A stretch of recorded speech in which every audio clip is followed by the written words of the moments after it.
Imagine raising your daughter alone, loving her more than your own life, only to be banned from her Paris wedding because you don't speak French?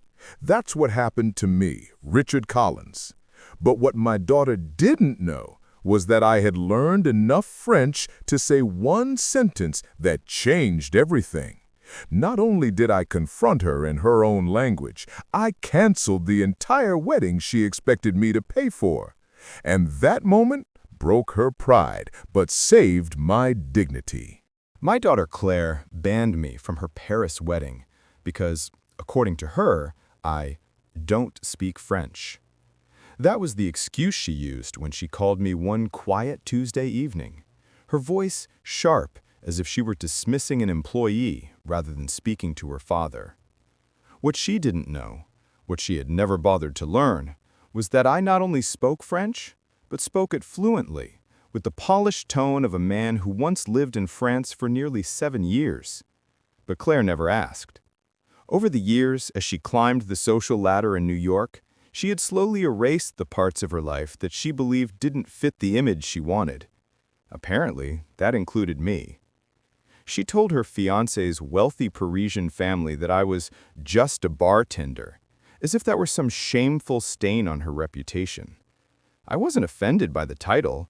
I had built my life around honest work behind a counter, learning people, listening to their stories, and surviving the toughest years of my life while raising Claire alone. But hearing it said with disgust, as if I were an embarrassment to be hidden, cut deeper than she could imagine. I stayed silent during the call, letting her talk. She rushed through her excuses. "Dad, it's just better this way. They're very traditional.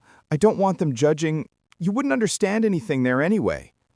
She had no idea how ironic that last line was. When she hung up, I sat in my dimly lit kitchen, staring at the wall of framed photos. Claire in her graduation gown, Claire holding her first bike, Claire smiling at the beach. Every memory felt like a reminder of a past she now wanted to bury. 2 days later, I got a call from her fiancé's mother, Madeline. A cold voice, formal, almost rehearsed. She said they were concerned about potential misunderstandings at the ceremony. I responded in English, keeping my tone flat. But then, intentionally, I switched into flawless French, asking her politely what specific misunderstanding she was referring to. There was silence. A long, confused silence. She finally muttered something about needing to discuss this with Claire, and hung up quickly. I knew then that something was off, something deeper than just embarrassment. Claire wasn't just avoiding me, she was lying about me. To them, and probably to herself. So I booked a flight to Paris, not to attend the wedding, but to uncover why my own daughter would go so far as to remove me from the biggest day of her life. When I arrived in Paris, I didn't go to Claire. I went to the family, straight to the elegant stone restaurant where they were hosting the pre-wedding dinner. I walked in wearing the same vest I used at my bar back home, clean, sharp, and familiar. People looked at me with mild curiosity, not knowing who I was. Then, Claire saw me. Her face went pale. "Dad, what are you doing here?" she hissed, panic in her voice. I smiled, stepped forward, and greeted the entire room, every guest, every relative, every elder, in perfect Parisian French. Conversations froze. Forks paused in midair. Her fiancé's father stood up, amazed.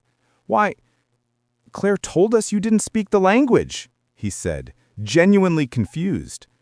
Claire looked trapped, exposed, like a child caught rewriting history. I could have stopped there. I could have embarrassed her the way she tried to embarrass me. But I stayed calm. I simply took out my phone, connected to the wedding registry app Claire had carelessly left shared with my account, and switched the wedding permissions with a few taps. Then, still in French, I said loud enough for the room to hear, "I will not attend a wedding I was deliberately excluded from, and since I paid for more than half of this event, including the venue reservation, this wedding is now canceled." Gasps spread across the room. Claire's knees seemed to buckle. She whispered, "Dad, please, don't." But it was too late. The truth was out, and everything changed. Claire stood frozen, her eyes darting between me and the stunned faces around the room, as if the walls were closing in on her. Her fiancé, Julien, approached slowly, confusion etched across his face. "Claire, why would you lie about your father?" he asked softly in French. She didn't answer. Her lips trembled, her eyes glossy. For the first time in years, she looked like the little girl who used to run behind the bar I worked in, sitting on a stool playing with napkins while I prepared drinks for customers. But that little girl seemed buried under years of pride, resentment, and insecurity. I turned to leave. I had done what I came to do. I wanted answers, but not here, not in front of strangers. As I stepped outside into the crisp Paris night, I heard hurried footsteps behind me. "Dad, please, wait!" Claire whispered. Her voice cracked, fragile. I didn't turn around immediately. I let the silence stretch, forcing her to sit with the discomfort she had created. Finally, I looked at her. Her makeup was smudged, her breath shaky. "Why?" I asked, keeping my voice low. "Why lie? Why hide me?" She swallowed hard, her eyes filling.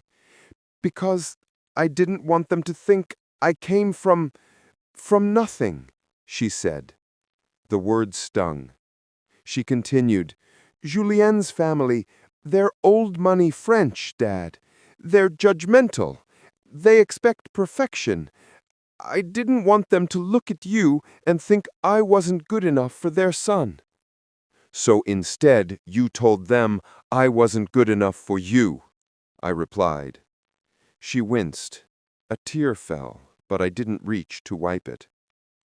"I worked every night for years so you could have everything I didn't. I missed holidays, I missed sleep, I missed meals for you. And now you're ashamed of the hands that fed you." She shook her head desperately. "No, Dad, I'm not ashamed." "Then what would you call it?" She didn't have an answer. Moments later, Julien and his parents came outside. To my surprise, they weren't angry at me. They looked furious at Claire. "Claire," Julien's father said sternly, "your father is a respectable man, more respectable than you have shown yourself to be today." Claire covered her face. Julien stepped closer to me. "Sir, I apologize. Deeply. We believed everything Claire told us, but hearing you speak French so beautifully, hearing your calm, your dignity, I feel we judged without knowing." I wasn't sure what to say. I had never wanted approval from them. I only wanted respect from my daughter. Julien's mother added, "If you canceled the reservation because you felt disrespected, we understand. But please, may we speak privately? This wedding is important to many people." Claire looked hopeful for a moment, as if expecting me to forgive everything instantly. But life isn't a movie. Not every wound closes on command. I agreed to talk, but only on my terms. We walked to a small cafe nearby, one I remembered from my student days in Paris. The warm yellow light, the smell of roasted coffee beans, the distant sound of accordion music. It felt like stepping back into a life I had paused decades ago. We sat. Claire sat between Julien and his parents, small and quiet. I began with the truth. I lived in France for 7 years before Claire was born. I worked in bars and cafes, saved every euro. I planned to raise a family here someday. Then I met Claire's mother back in the States, and life changed. Julien's eyes widened. "You lived here? Why didn't Claire know?" I shrugged. She never asked. Claire lifted her head. "Dad, I didn't know. I'm sorry." "Claire," I said gently but firmly, "not knowing is one thing. Choosing not to know is another." She looked away, ashamed. Julien leaned forward. "Sir, would you consider reinstating the wedding? Only if you wish, only if you feel respected."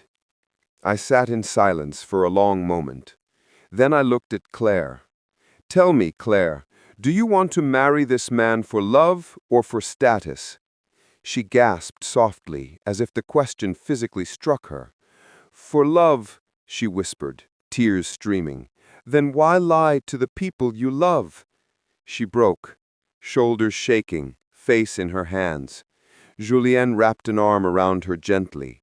But something in me softened, not because of her tears, but because I finally saw the girl I raised, not the woman pretending to be someone else.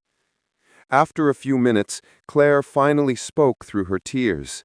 "Dad, when Mom left us, I watched your struggle. I watched you work double shifts, sleep on the couch so I could have the bed. You gave me everything, and I hated seeing you sacrifice so much. I wanted to grow up and be someone you could be proud of, someone successful. But when I met Julienne's family, I felt so small. I was afraid they'd judge you and judge me for where I came from. I thought hiding the truth would make things easier." Her honesty hit harder than her lies. The pain in her voice wasn't arrogance, it was fear. Deep, suffocating fear of being looked down on. Fear she inherited from watching me struggle. I sighed. "Claire, you don't make me proud by pretending to be someone else. You make me proud by being true to who you are and where you come from." Julienne's father nodded respectfully. "Your father speaks with great wisdom, more wisdom than all of us here." We sat in silence again, but this time it wasn't tense. It was healing. The cafe buzzed softly around us. The city lights outside glowed like warm lanterns. Finally, Claire reached across the table and took my hand, something she hadn't done in years. "Dad, please don't go. Please stay. Please, be at my wedding." I looked at her hand, small, warm, trembling. I didn't say yes, but I didn't pull away either. The decision wasn't simple. She had hurt me, deeply, but she was still my daughter, and the story wasn't over yet. Not hers, not mine, not ours. The silence between Claire and me hung in the warm cafe air like a fragile thread, stretched but not broken. Juliana squeezed her shoulder gently, as if urging her to keep going, but she stayed quiet, waiting for me to speak. I finally said, "Claire, trust is not something you rebuild in one night. It takes time. It takes actions, not words." She nodded rapidly, tears gathering again. "I know, Dad. I know I have so much to fix, and I want to fix it with you." I looked out the window at the Paris streetlights. People walked by, laughing, carrying pastries, enjoying the night as if the world weren't shifting inside this tiny cafe. My chest tightened with memories, the younger version of me walking these same streets, dreaming of a family, thinking I had all the time in the world. Life had proven me wrong more than once. Claire's voice softened. "Dad, I don't want to lose you. Not again." The word "again" slid into the air heavy with unspoken history. She wasn't talking about her mother leaving, though that wound had shaped us both. She was talking about the slow distance that had grown between us over the years, distance she had created with pride, and I had allowed with exhaustion. Julian's father leaned forward. "Monsieur, I cannot speak for my daughter-in-law-to-be, but I can say this. Honesty is the foundation of every family. If lies began this engagement, let truth shape the marriage going forward." Claire wiped her tears. "Dad, please tell me what I can do to make this right." I met her eyes. "Show me who you really are, not who you think the world wants you to be." She swallowed hard. Then, in a trembling voice, she said, "Then there's something you need to know. Something I haven't told anyone." Her tone shifted, fearful, vulnerable, almost childlike. Julian turned to her sharply. "Claire, what is it?" She hesitated, twisting her fingers. "Dad, I wasn't embarrassed of you because you're a bartender. I was embarrassed because I'm not who they think I am either." The table went still. Even the waiter seemed to pause mid-step nearby. Claire took a deep breath. "When I met Julian, I was working at a luxury boutique. I told him I worked in management. I told his family I was an assistant buyer. But the truth is, I was just a sales associate, and I quit 2 months ago." Julian blinked. "Quit? Claire, why didn't you tell me?" She looked at him helplessly. "Because I didn't want you to think I wasn't good enough for you. I felt like I was always comparing myself to your exes, your friends, your world. I thought if I could just climb high enough socially, maybe everything would make sense." Julian's mother folded her arms, shocked. "Claire, you should have trusted us." Claire shook her head. "I didn't trust myself. I felt something shift inside me. Not anger, not disappointment, but recognition. She was more like me than I had realized. We both hid our pain behind work. We both carried insecurities quietly. And we both made mistakes, trying to protect the people we loved." I softened my voice. "Claire, you don't have to impress anyone. Not me, not them, not him. You only have to be honest." Claire's chin trembled. "Then there's more." Julian whispered, "Claire, what else?" She inhaled shakily. "The wedding? The one you all think I've been planning so perfectly? It's falling apart. I'm behind on invoices. I haven't paid the designer yet. And I've been pretending everything is fine because I didn't want anyone to worry." Julian's mother gasped. Julian closed his eyes, pain flickering across his face. I leaned back slowly. It was all unraveling now. The lies, the pressure, the years of insecurity Claire had tried to bury under perfection. She whispered, "Dad, I felt like if I admitted anything, you'd think I failed. I didn't want to disappoint you the way Mom disappointed you." My breath caught. That wound was deeper than I knew. I reached out and placed my hand gently over hers. "Claire, your mother didn't disappoint me because she left. She disappointed me because she stopped being honest. You are not her, and you never will be." Claire broke again, sobbing into her palms. Julian wrapped his arms around her, whispering something soft in French. Julian's father cleared his throat. "Monsieur, perhaps this is a family matter and we should let you talk privately." I shook my head. "No, you're her future family. You should hear the truth too." Claire looked up, stunned that I defended her instead of scolding her. For the first time, I saw clarity in her eyes. Not pride, not fear, but humility. I squeezed her hand. "Claire, tell me this. Do you want this wedding, or do you want this marriage?" She looked at Julian. Really looked. And in her gaze, I saw genuine love. Not the polished, perfect performance she had tried to show the world. She whispered, "I want the marriage. Everything else, I can rebuild." Julian touched her cheek. "Then we do it together, Claire. No more lies." She nodded, clinging to his hand. The tension in the room shifted, melting into something real, something honest. I exhaled, feeling some of my anger dissolve. Not all. Not enough to forget, but enough to see the path ahead. And that path wasn't decided yet. Not for her, not for me, not for the wedding.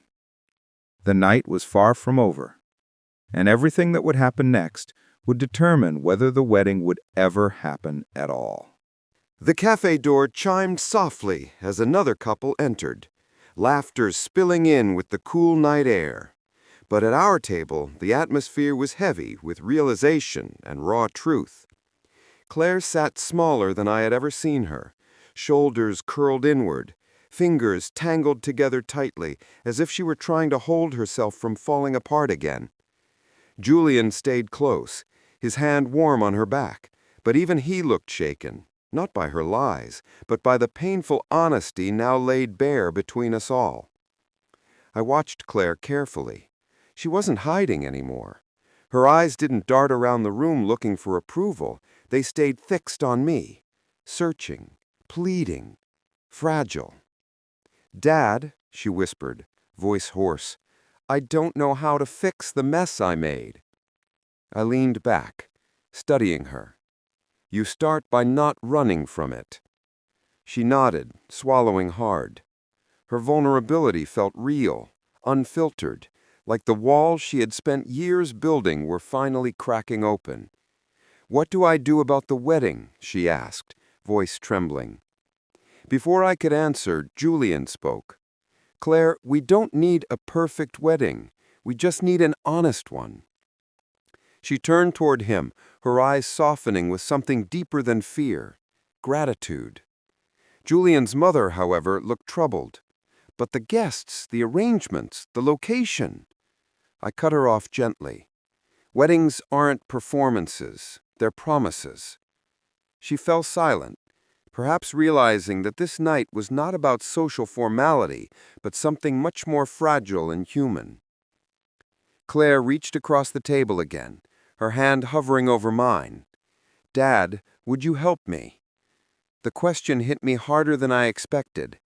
For years she had kept me at a distance, presenting polished pieces of her life while hiding the real struggles. Now she was asking, really asking for my help. My instinct was to say yes immediately. But then I heard her earlier words again, echoing sharply. "I didn't want them to think I came from nothing. I was afraid they'd judge you." That hurt didn't disappear just because she cried. I took a slow breath.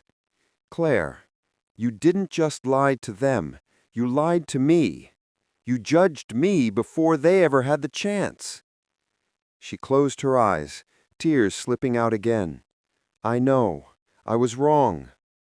"It wasn't just wrong," I corrected softly. "It was cruel." She flinched. Julian looked at me, eyes steady, respectful. "Sir, with your permission, may I say something?"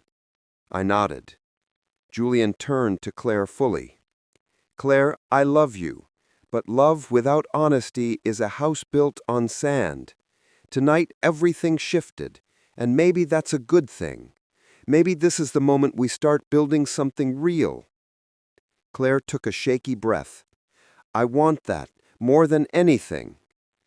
Julian continued gently. "But you also have to face what you did to your father. You didn't just hide him, you erased him."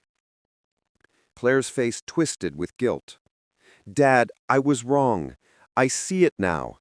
Every part of it. I'm so sorry." Her voice cracked until the apology sounded like a confession. I felt something loosen in my chest.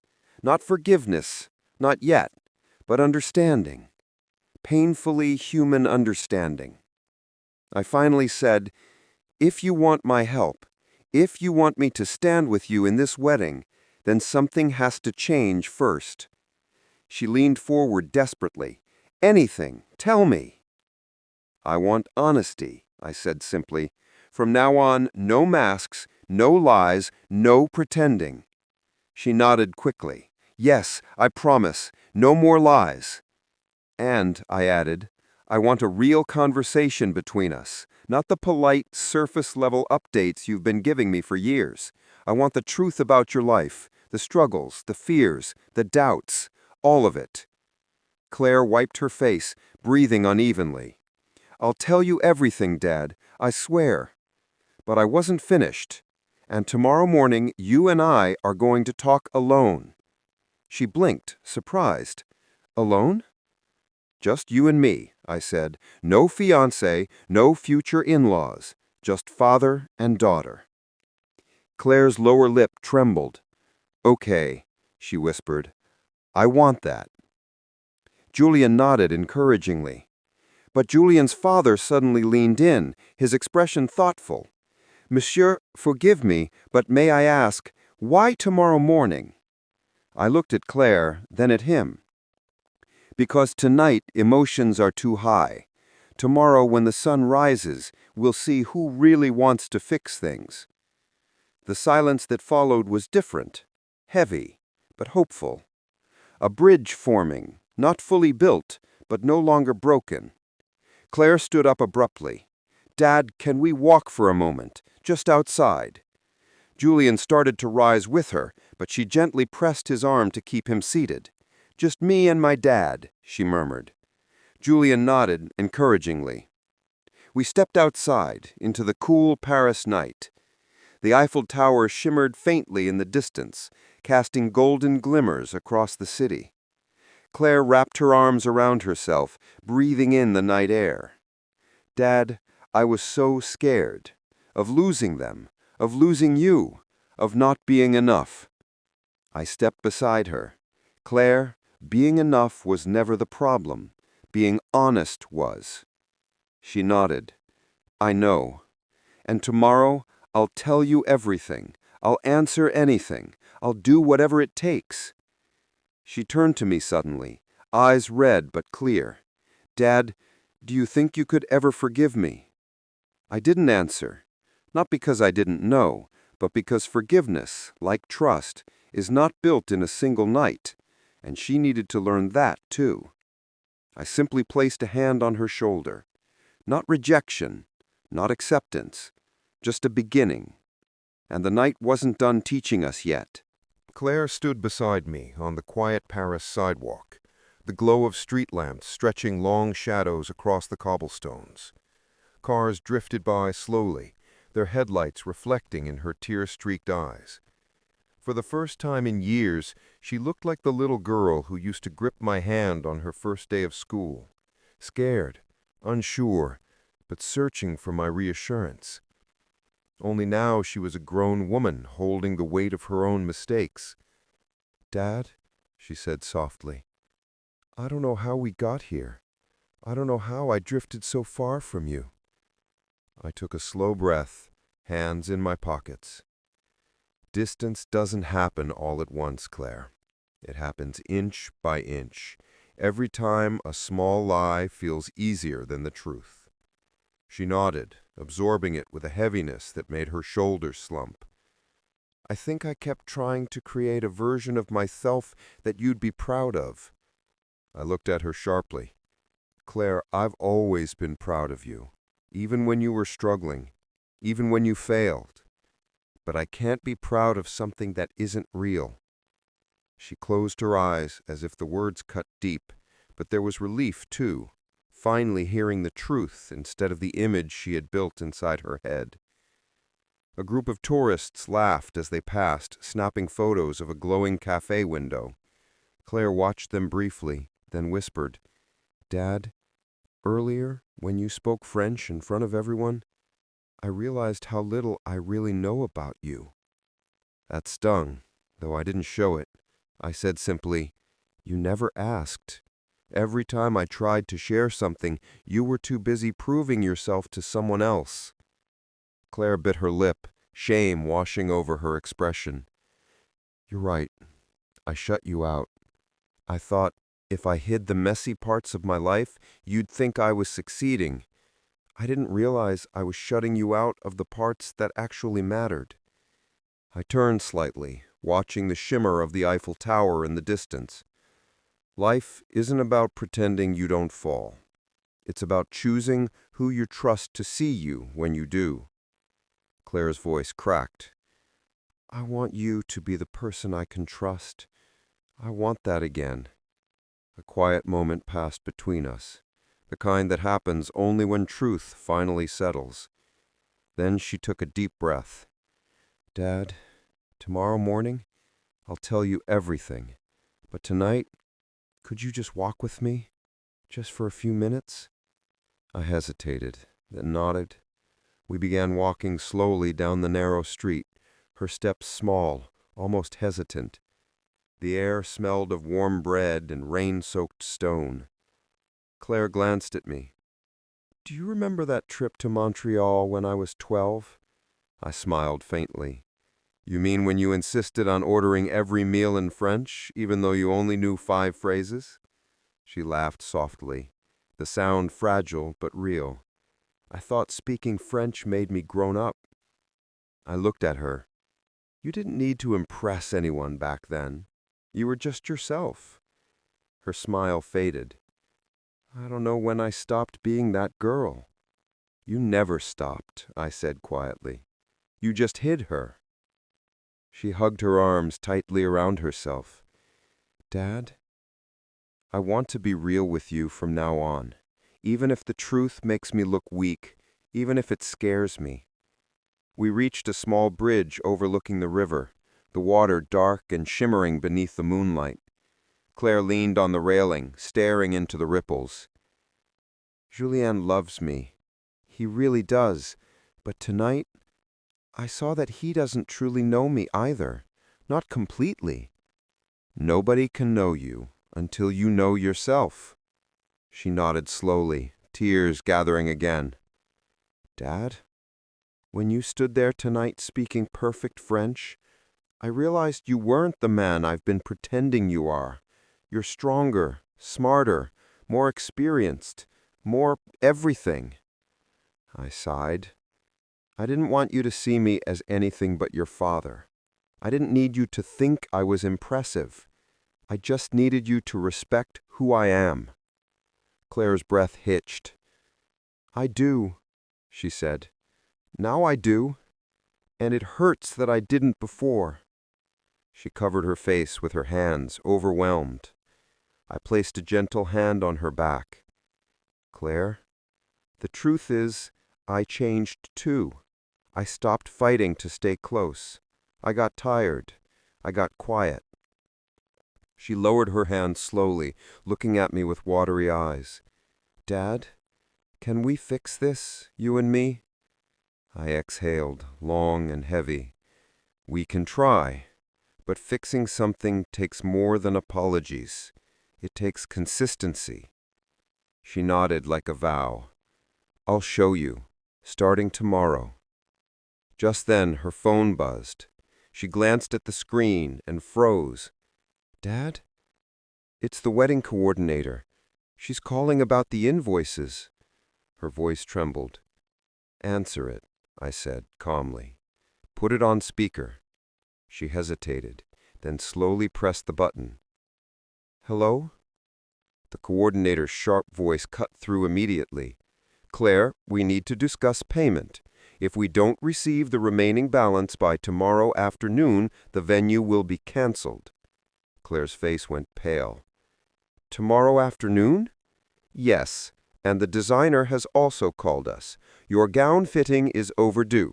If we don't hear back, she will release the dress to another client." Claire's knees nearly buckled. I steadied her.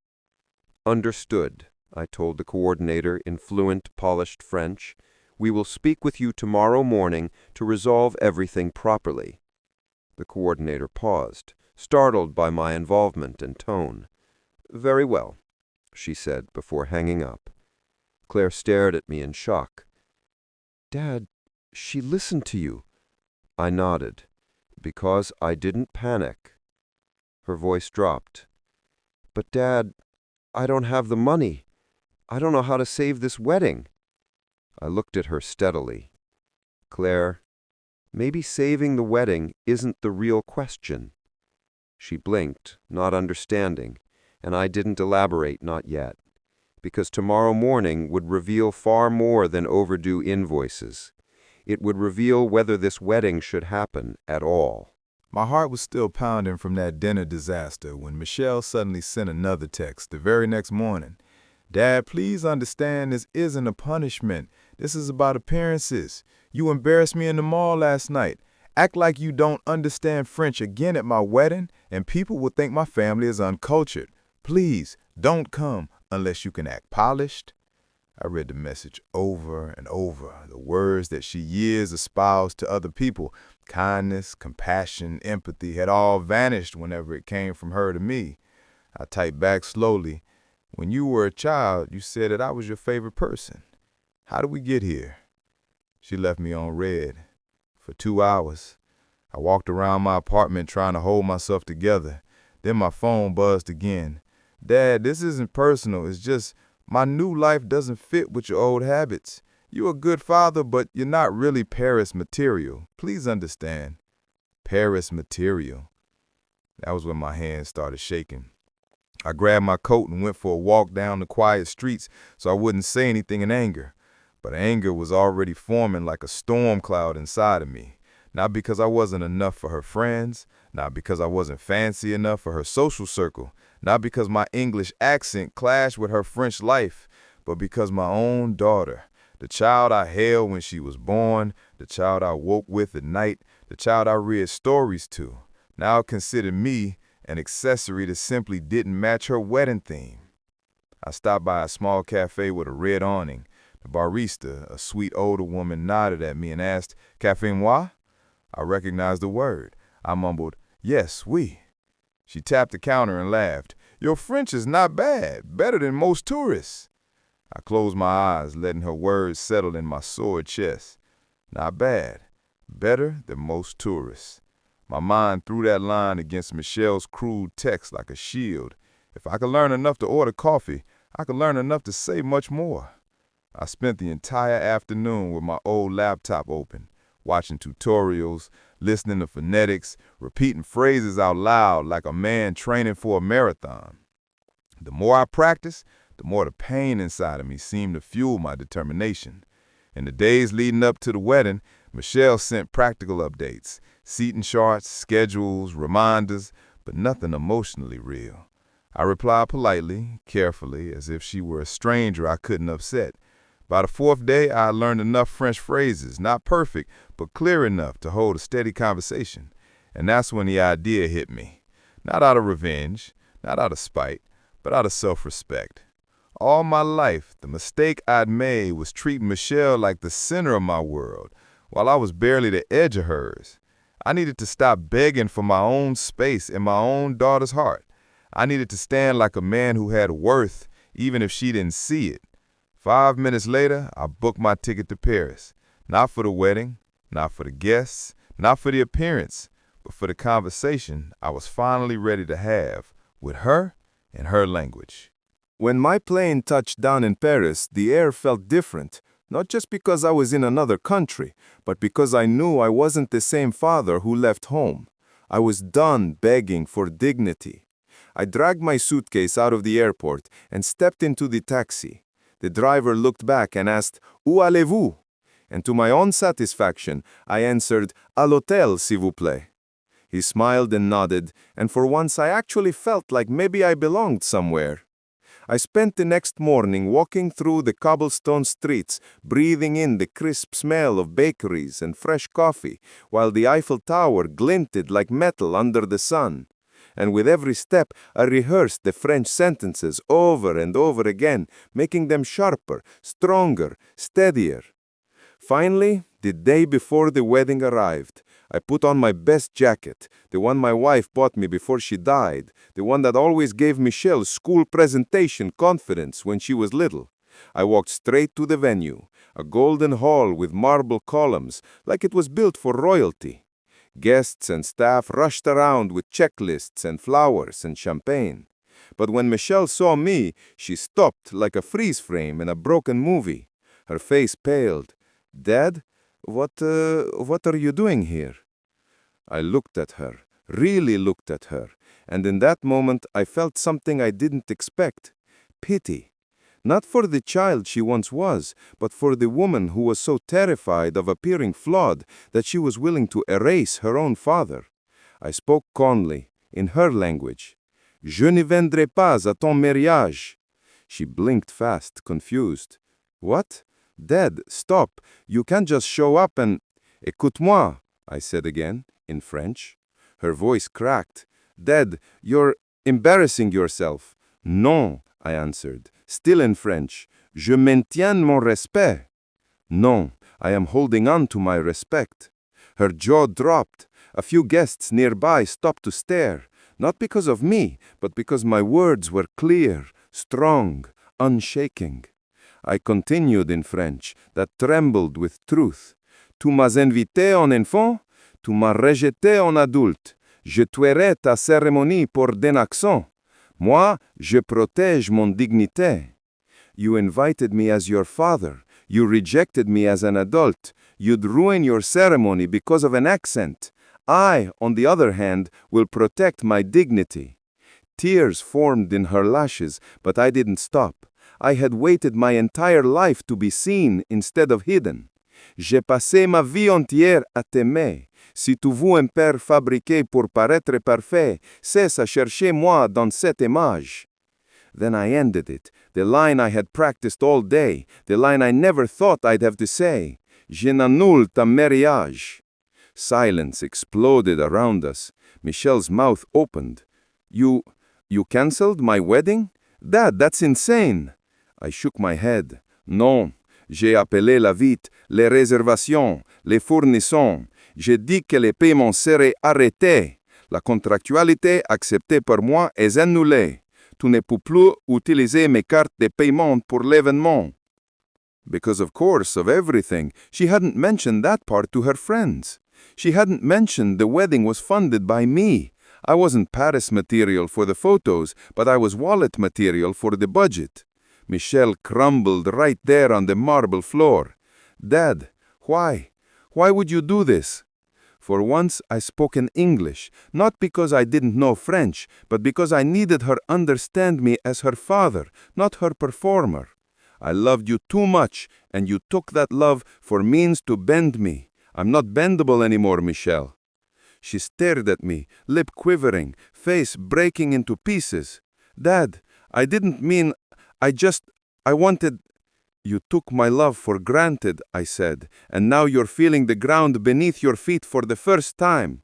She sobbed. Dad, please, I'm so sorry. People around us watched in shock. Some even looked away like it was painful to witness the collapse of someone's pride. For me. Dad, please, don't go. But I knew that staying would only teach her that love excuses every wound, and fatherhood is not servitude. It is the mirror a child looks in when learning how to love others and how to love themselves. I stepped back, swallowed hard, and gave her my final words. If you want me returned to your life again, you'll find me, with respect, not superiority. Then I turned and walked out.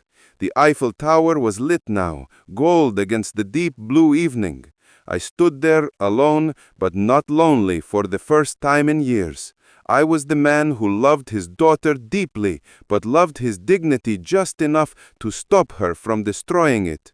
And that night, with the city glowing like the future I had finally earned, I whispered the only French phrase I wanted to keep forever.